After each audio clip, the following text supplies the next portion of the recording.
Hey everybody, David the AI Guide here. Thanks so much for tuning in.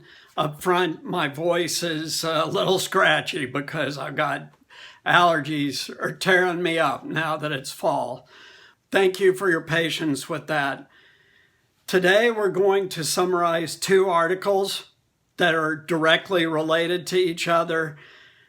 And as I've said, I started the AI Guide for two reasons. One is to make AI human. What does that mean? That means to explain what this means, what I'm going to tell you about, to individual humans, you, and to society as a whole, number one. And number two, give you resources for the severe job disruption that is coming very, very soon.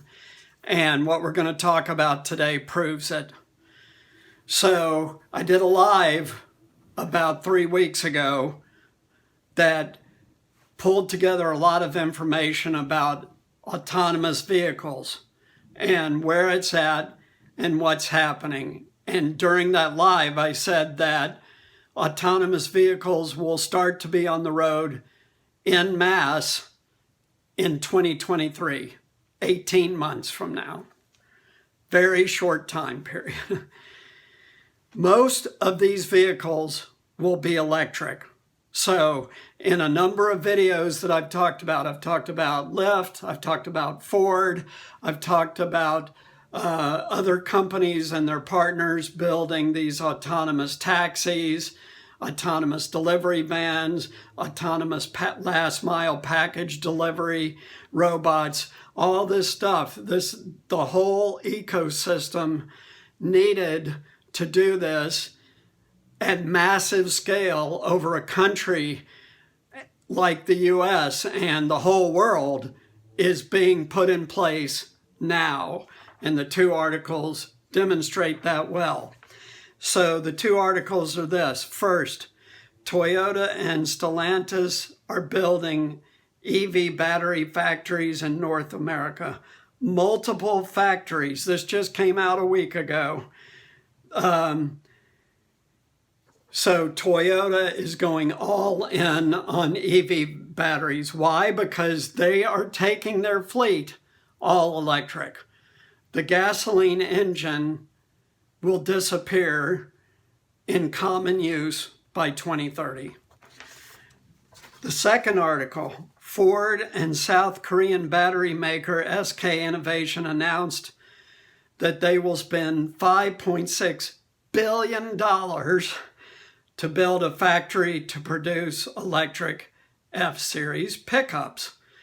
And they are going to build these out in the sticks of Tennessee and create 5,800 jobs doing this.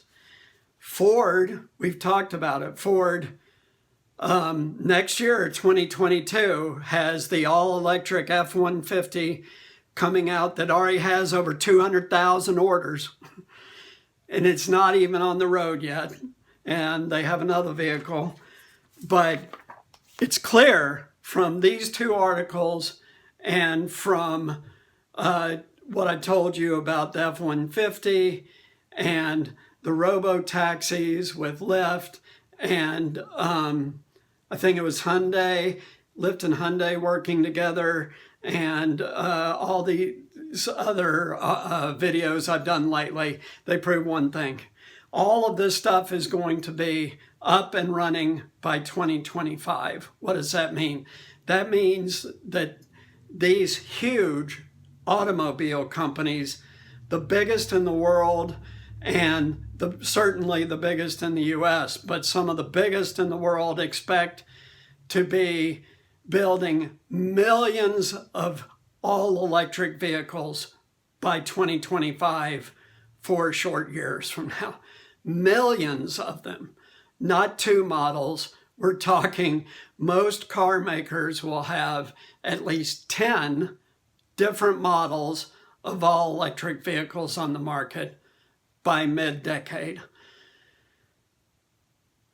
In parallel with that, a lot of other things are going to change, and they will change because of AI. So once battery production ramps up to massive global volumes, which is what we're talking about, this is also going to change the power grid. We've talked about that because the power grid right now is totally top down. Electricity is generated at huge plants that either burn fossil fuels, whether it's natural gas, oil, or coal, or hydroelectric dam. Geothermal from heat in the earth is tiny, but will grow. Solar and wind are growing rapidly. What's going to happen is because of all this battery production being built, and this is how it ties in to these two announcements by the car makers, they're going to use these batteries to build local power storage and generate power locally. So small cities, 50,000 and less, will have their own solar farm, their own wind farm, and a battery storage facility that can store enough power during times when the wind isn't blowing and or the sun isn't shining to provide power to this whole city. This will all happen by 2030, and it's going to be facilitated tremendously by building battery storage at scale.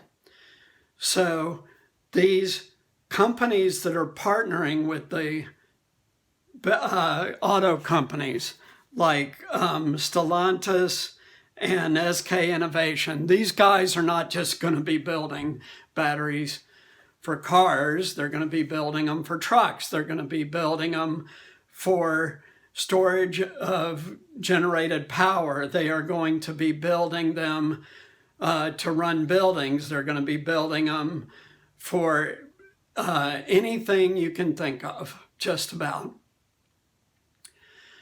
The goal, companies have decided, it doesn't matter what people think. A lot of the things I talk about could be political, but this is not political. Corporations have already decided they're going carbon neutral. They are going to zero out their carbon emissions. And these types of projects where power is locally generated and locally stored, and look for a short this week on this, and you'll see an A1 example of what I'm saying, is going to change the whole way society is set up. So society will be more local and less top-down driven. I don't know what this means politically. I honestly don't know. But I'm talking about what people need and what they get to survive: food, clothing, shelter, transportation, jobs. I'm talking about that stuff. I don't get into the politics. But everything is about to change, and we can expect, at least, that if everything around it is changing, politics will have to change in some way to mirror the change in reality. So big stuff from the biggest automakers in the world. They will have millions of vehicles on the road in 4 short years, millions of all-electric vehicles. Gasoline-powered vehicles will slowly decline to where they're a niche industry for car enthusiasts, probably. And by 2030, mostly be gone. Now, I got a great question for you.